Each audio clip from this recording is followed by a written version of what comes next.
What's going on, guys? It's Greg here, aka NYPrepper. In this video, I'm going to share some more Bigfoot sightings with you. And I'm going to share some Bigfoot sightings from my part of the world, which is north central Pennsylvania, one of the most remote and rugged areas of the eastern United States. And it's where there's over 2,000 elk and lots of black bear and rattlesnakes, possibly even cougars. So I want to share some sightings from north central Pennsylvania, aka the Pennsylvania Wilds region. So before I do that, I just want to scan my backyard here to see if there's any Bigfoot roaming around, and I don't see any signs of Bigfoot in those fields back there. So I think it's safe for me to continue on and share the sightings with you.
Those Amazon boxes are good for more than just shipping.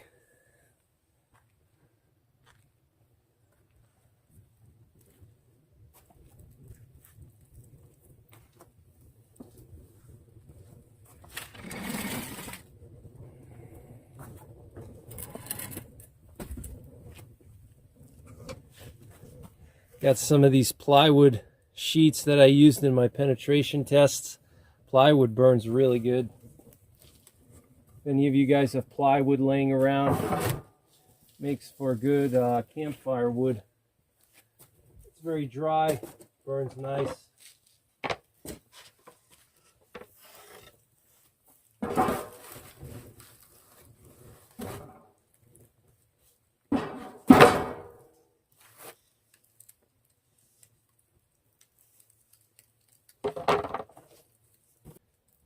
Alright guys, so our first sighting is going to come from Clearfield County, Pennsylvania. And this sighting occurred on November 25th to November 28th, 1993. And apparently a hunter/police officer heard late afternoon vocalizations and breaking branches near Clearfield.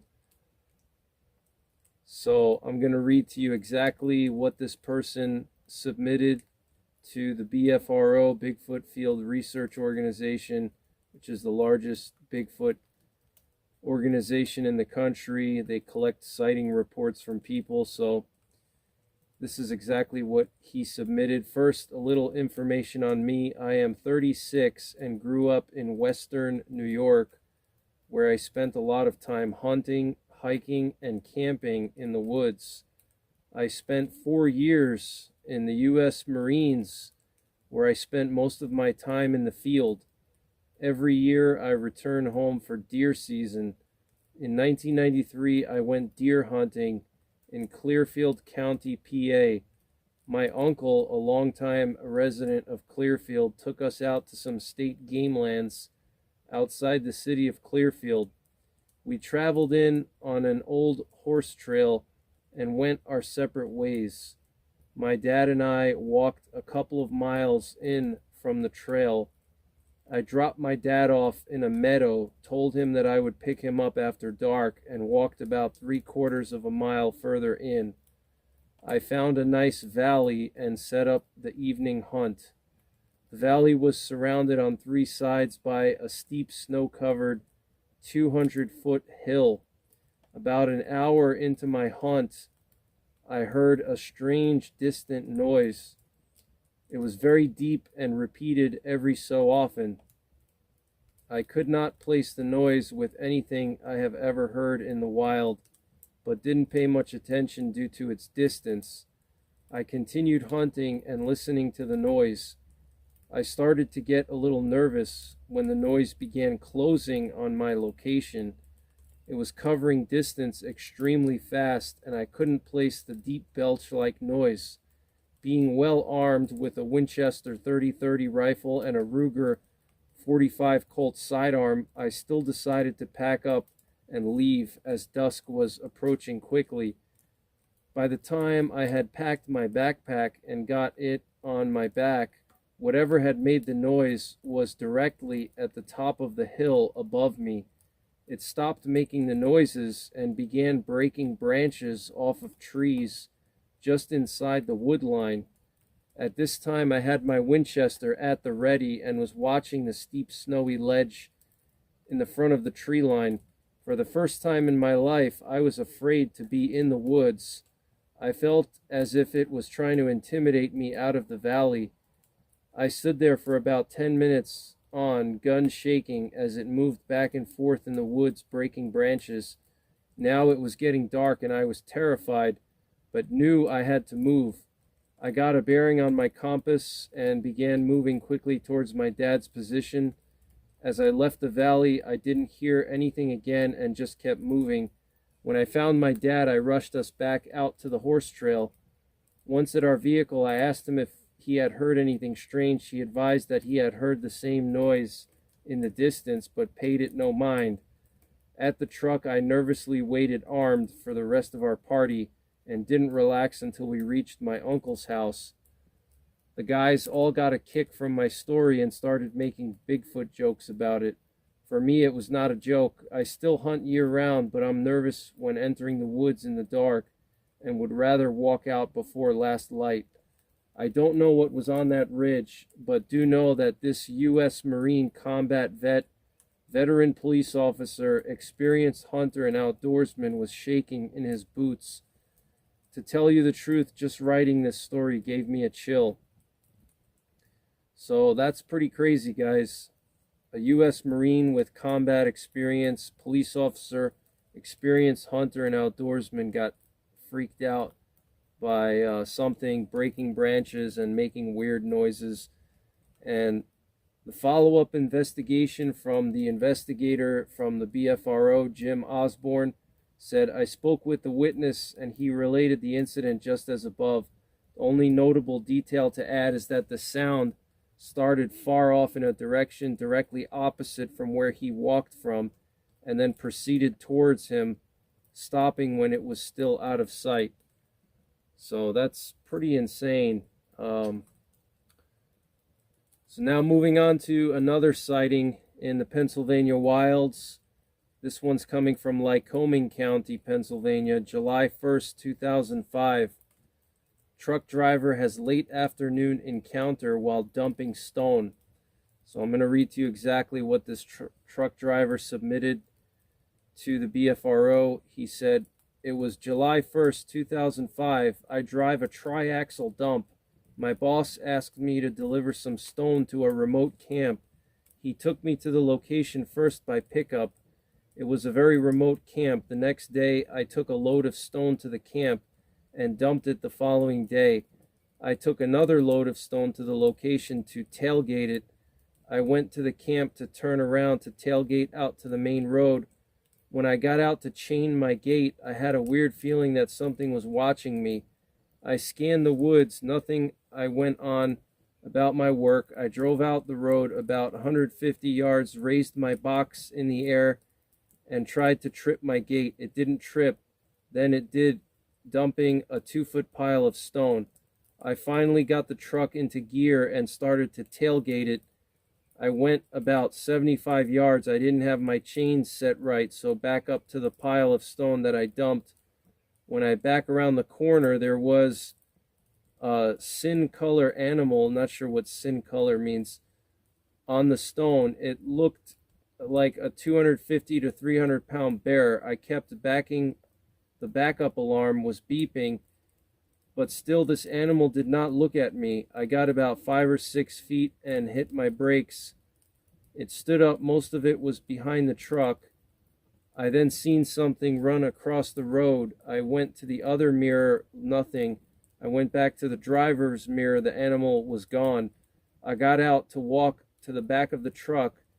There was nothing. I scanned the woods, it was gone. I fixed my chains and started to tailgate again. To my surprise, I went about 40 yards and I looked in the mirror and there was 2 of these animals walking upright.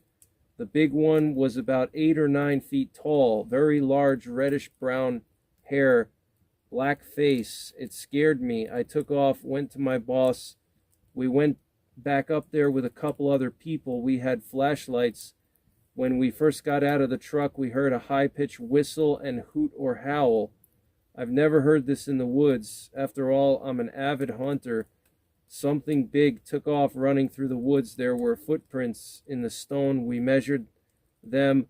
The one was 17 inches by 7 inches across. The others were 10 inches. We took pictures of the footprints. I thought you would like to know about this sighting. I know it changed my outlook on this matter. I never believed in this. I know what I saw. It was a Bigfoot. It will change the way I feel about the woods. My guard will be up from now on. Thank you. The animal had very hairy body, black face. It looked just like the picture on the homepage of the website standing next to the man. Also noticed there was a nasty smell in the air when I got out of the truck the first time. There were witnesses to the footprints. There were 5 of us. I found out a couple of days later that there was people who have dogs that said they have been having problems with their dogs going crazy and disappearing. It was about 4:30 to 5 o'clock in the evening. It was daytime, a lot of light, had no problem seeing what I saw. It was a normal, beautiful summer day. It was 95 degrees outside. So pretty crazy, guys. So this guy went to a hunting camp in the Pennsylvania wilds. There's tons of those hunting camps in the PA wilds, and he dumped a load of stone, and something came out of the woods and was standing on the pile of stone, and they ended up finding tracks on that pile of stone. The truck driver saw these 2 creatures come out of the woods and walk behind his dump truck. So that's pretty crazy. So I want to read to you the follow-up investigation report. So on July 5th, 2005, the witness's boss asked him to deliver stone to a very old campsite. The first day he was shown where the site was. It took 2 days to deliver the stone. 1 pile delivered 1 day, and the next day's delivery was to be spread on the road by a process called tailgating, where the bed of the dump truck is hoisted into the air and the stone is gradually poured while the truck slowly moves forward. The second day was when the sighting occurred. The witness had to go to the campsite to turn the truck around due to the width of the road. He turned the truck around and prepped it for the dumping process. During this time, he felt like he was being watched as he unsecured the chains to the tailgate. But when looking into the woods, he didn't see anything. Being a hunter most of his life, the witness has never felt scared or uneasy in the woods and has hunted by himself many times. He climbed into the truck, drove to the spot where he was going to start the dumping about 150 yards away. It took several tries to get the bed up and the truck into gear. This created a pile of stone about 2 feet high in the road. He started moving the truck but decided the chains weren't set right and made the decision to back up to the pile of stones where he initially started. In the mirror, he noticed what he thought was a cinnamon bear on the pile of stones. The witness was puzzled that the bear would not move or even look at him as he backed up because the backup alarm was blaring. About 5 or 6 feet from the pile, he hit the brakes on the truck and the animal stood up on 2 legs. He could only see the belly of the creature, and still not clearly from the effects the vibration of the truck had on the mirror. At this point, the witness saw something in the mirror run across the road. He checked the passenger side mirror and saw nothing. When he looked back to the driver's mirror, the other creature was gone as well. The witness then got out of the truck and adjusted the chains. He said that most bears will run from you, then turn to look back. He found it strange that he couldn't see anything where he saw the animal run to. The trees are thick, but not thick enough to where he wouldn't be able to see a bear that had just ran away. The witness climbed back into the truck and started the dumping process again. After about 40 yards, he saw two of the creatures in the driver's side mirror. One was much bigger than the other. He estimates the creature to have been about 9 feet tall because of the clearance to the height of the dump truck to the tree limbs. The truck with bed tilted made the cab protector about 9 feet above the ground, and it brushed a large branch of the tree. The creature had to duck its head to clear the same branch. The color of the fur was a red-orange color that he had compared to an orangutan color. He said the creature was a duplicate to the giganto on the website, but he could not see the face clearly because of the vibration of the mirror. The second animal, he stated, was about his height, a little over 6 feet tall. They paced the truck from several yards back. They had long arms and a very long stride. At this point, the witness became scared and left the area so quickly he forgot to drop the bed of the truck. Wow, that's crazy. I mean, could you imagine being in a dump truck and being that scared? I mean, dump trucks are like tanks, you know? I mean, that's just crazy. When he got to the gate at the bottom, he said he had to stop to collect himself for about a half hour. At this point, he went to his boss's house. His boss said he looked as white as a ghost. He asked him to go back to the campsite with him with a firearm. As they went up, he described what happened. When they got to the spot, they saw footprints. The witness's boss is a large man who wears a size 13 boot, and it was much smaller than the footprint. At this point, they got another friend to come up with them. The friend told them that his buddy's dog got loose and was never seen or heard from again. The friend's own dog, that is quiet all the time, had raised hackles and barked into the dark woods from his porch for a half an hour the night before. The men went to the site and measured the footprints with a tape measure. There were many prints, although many weren't clear. A couple were distinct enough for a measurement. The larger set was about 17 inches long and deeply embedded in the loose stone. The smaller were about 10 inches. The witness said his boss was not having much of an impact trying to make footprints. He estimated the boss's weight at about 450 to 500 pounds, so they said the creature must weigh much more than him. He also said the stride between the footprints was large enough he had to leap to cover the same distance. So they're thinking that this creature was over 800 pounds because of his boss is 400 pounds, which is morbidly obese, and his boss couldn't even make any imprint in that gravel or stone, whatever it was. Then, you know, this thing had to be really heavy. I mean, think about like a pile of gravel. You have to be pretty heavy to push that gravel in. He said his whole outlook on the forest has changed, and he will never go hunting again without constantly looking over his shoulder. He also stated they heard whistles and a howl while looking at the area, but the sounds were not similar to the audio recordings seen on various websites. Wow, guys, that is just absolutely crazy. So now moving on to another sighting in the PA wilds. This one's coming from Cameron County, Pennsylvania. This happened on October 16th, 2008, and the nearest town was Jericho. On October 16th, 2008, me, my best friend, and girlfriend went up to our cabin in Cameron County, PA, on Montour Run Road to start to scout for the upcoming bear season. On our way up to the cabin, we checked other cabins on our road to see if anyone else was on the mountain that day. After a walk, we went back to the cabin to eat. Our cabin is very small, made out of brick, and is approximately 15 feet by 10 feet.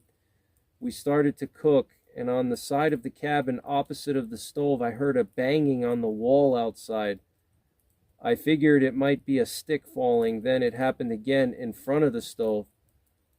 Me and my friend went out directly after to see if someone was there. There was no one. We went back in to eat, and about 10 minutes later, there were 3 bangs on the door. We came out and walked around the cabin in opposite directions, meeting on the back side. We didn't see or hear a thing, but smelled an awful odor. Moments later, an apple was thrown up the hill and landed about 20 feet in front of us. We got our stuff out of the cabin and went to the truck. While loading the truck, a stick was thrown. I am pretty sure that this was not a prank because we checked the other cabins on our way in and checked them on the way out. There were no other vehicles on the mountain. Also noticed a strong musky smell and an apple and a stick thrown. This happened in the afternoon around 3:30. And the follow-up investigation report on December 15th, 2010, the investigator spoke with the witness. The following additional details were obtained during the interview. The incident occurred at approximately 3 p.m. The entire incident lasted approximately 45 minutes. The hill mentioned in the report is a small rise behind the cabin that drops off steeply behind it. The apple and stick came from over the hill, and the stick hit the vehicle's driver's side quarter panel. It took the witness and his friend about 3 to 4 minutes from the time they heard the 3 rapid banging on the cabin door until they went outside. The odor they smelled was difficult to describe, but hung in the air for about 1 minute. This investigator has experienced this in the field several times, an odd, somewhat sewer-like smell that is suddenly there and then gone. The witness has been to his cabin many times since this particular incident occurred, but nothing unusual has happened. The incident is indicative of others I have investigated over the years, since no other humans were in the area and no other North American animals can throw apples and sticks. It is very conceivable that a Sasquatch was responsible. Wow, guys, that is just absolutely crazy. And finally, our last sighting is coming again from Clearfield County. And this one happened on Saturday, September 13th, 2008. This happened on the westbound lanes of I-80, approximately 15 miles west of the town of Clearfield. I was driving west on I-80 at 65 miles per hour in the right lane with cruise control set at 65.